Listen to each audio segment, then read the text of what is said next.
শীতের শুরুতেই পাটিসাপটা হবে না তা কেমন করে হয়। আজকে আপনাদের সাথে শেয়ার করে নিচ্ছি খুবই সহজে চালের গুঁড়ো দিয়ে ক্ষীরের পাটিসাপটা। দেখতে যেমনই লোভনীয়, খেতেও কিন্তু তেমনই সুস্বাদু।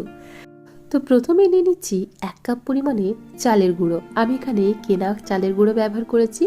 দিচ্ছি 1/2 কাপ পরিমাণে সুজি এবং 1/4 কাপ পরিমাণে দিলাম ময়দা। দিচ্ছি সামান্য পরিমাণে লবণ এবং 3 চামচ পরিমাণে দিয়ে দিচ্ছি গুঁড়ো দুধ। আপনারা চাইলে গুঁড়ো দুধটা এখানে বাদও দিতে পারেন।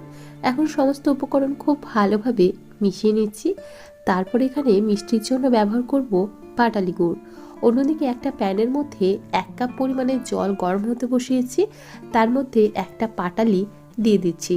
আপনারা চাইলে এখানে খেজুর গুঁড়ো ব্যবহার করতে পারেন, কিন্তু আমি পাটালি গুড়টাই খুব ভালোভাবে গরম জলের সাথে মিশিয়ে নিলাম।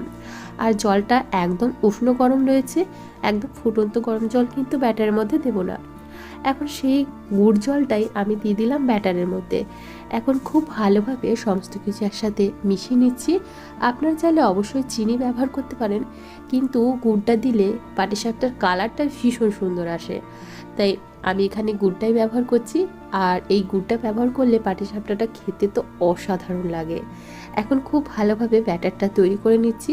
প্রথমে আমি 1 কাপ জলই ব্যবহার করেছি, তারপর এখানে আরও বেশ কিছুটা জল ব্যবহার করব, কারণ ঘন ব্যাটারে কিন্তু পাটিসাপটা তৈরি হয় না। তো আরও এখানে 1 কাপ জল আমি এখানে ব্যবহার করে নিলাম। এখন খুব ভালোভাবে সমস্তটা একসাথে মিশিয়ে ঢাকা দিয়ে রেস্টে রেখে দেব প্রায় 30 মিনিটের মতো। এতে করে সুজি এবং চালের গুঁড়োটা খুব ভালোভাবে ফুলে যাবে। এখন পাটিসাপটার জন্য ক্ষীরটা তৈরি করে নেব। ক্ষীর তৈরি করার জন্য আমি এখানে নিচ্ছি 1 লিটার পরিমাণে লিকুইড দুধ। দুধটা হালকা উষ্ণ গরম হয়ে এলেই এর মধ্যে দিয়ে দিচ্ছি 1 কাপ পরিমাণে গুঁড়ো দুধ। আপনারা যদি গুঁড়ো দুধ না দিতে চান, সেক্ষেত্রে লিকুইড দুধের পরিমাণটা একটু বাড়িয়ে নেবেন। আর এখানে সুজিটা ব্যবহার করতে হবে। সুজি না থাকলে আপনারা অবশ্যই একটু চালের গুঁড়ো ব্যবহার করতে পারেন এই ক্ষীর তৈরি করার জন্য, কিন্তু আমি সেই সব কিছুই ব্যবহার করব না। সামান্য পরিমাণে হালকা একটু সুজি ব্যবহার করতে পারি। দিয়ে দিলাম এখানে 1/4 কাপ পরিমাণে চিনি।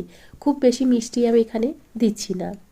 এখন খুব ভালোভাবে নেড়ে চেড়ে দুধটাকে একদম ঘন তৈরি করে নিয়েছি। দেখুন বেশ ঘন তৈরি হয়েছে। এখন সবশেষে আমি এখানে 2 চামচ পরিমাণে সুজি ব্যবহার করছি। আপনারা চাইলে এটা নাও দিতে পারেন, আবার ইচ্ছে হলে দিতেও পারেন। এটা আর কিছুই না, দুধটাকে একটু বেশি ঘন করে তুলবে, এটাই যা।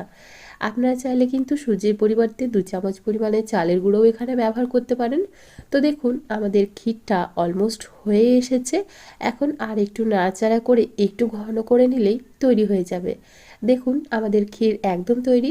এর থেকে বেশি ঘন করব না, তাহলে আবার শক্ত হয়ে যেতে পারে। এখন নামিয়ে নিচ্ছি।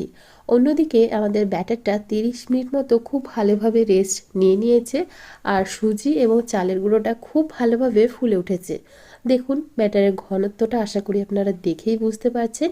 এরকমই ঘনত্ব রাখতে হবে, তাহলে পাটিসাপটাটা বেশ ভালো তৈরি হবে। প্যানের মধ্যে সামান্য একটু তেল ব্রাশ করে নিলাম।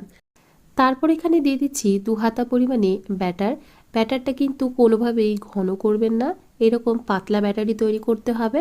তাহলে ব্যাটারটা খুব ভালোভাবে প্যানের চারিদিকে ছড়িয়ে যাবে এবং আমাদের পিঠেটা বেশ ভালো তৈরি হবে। তো দেখুন খুব ভালোভাবে প্যানের চারিপাশে আমি ছড়িয়ে নিলাম। এখন ওপর পিঠটা একটু ড্রাই হয়ে যাওয়ার জন্য রেখে দেব। 2 মিনিটের বেশি কিন্তু লাগবে না। ওপর থেকে দিয়ে দিচ্ছি যে ক্ষীরটা আমরা আগে থেকে তৈরি করে রেখেছিলাম, সেই ক্ষীরটা। আপনারা নিজেদের পরিমাণ অনুযায়ী এখানে ক্ষীর ব্যবহার করবেন। এখন একটা স্প্যাচুলার সাহায্যে খুব ভালোভাবে এই পিঠেটাকে রোল করে নিচ্ছি। তো দেখুন কত সহজেই রোল হয়ে যাচ্ছে আর কোনো রকম তলায় ধরে যায়নি। আমাদের একটা পাটিসাপটা পিঠে তৈরি হয়ে গেল। একইভাবে বাকি পিঠেগুলোও আমি এখানে তৈরি করে নেব। আর এই পিঠে তৈরি করা যতটা সহজ, খেতে কিন্তু অত্যন্ত সুস্বাদু। একইভাবে সমস্ত পিঠে আমি তৈরি করে নিচ্ছি। আপনারাও যদি একই পদ্ধতি মেনেই এই পিঠেটা তৈরি করেন, আপনাদের পিঠেটাও কিন্তু ঠিক একই রকমই তৈরি হবে। এর আগেও আমি অনেক পিঠের রেসিপি আমার চ্যানেলে আপলোড করেছি, চাইলে সেখান থেকে পিঠে রেসিপি দেখে নিতে পারেন। তো একইভাবে আমি সমস্ত পিঠেগুলো তৈরি করে নিয়েছি। দেখুন কতটা সুন্দর হয়েছে আর খেতেও অত্যন্ত সুস্বাদু। এইভাবে সমস্ত পিঠে তৈরি করে নিন।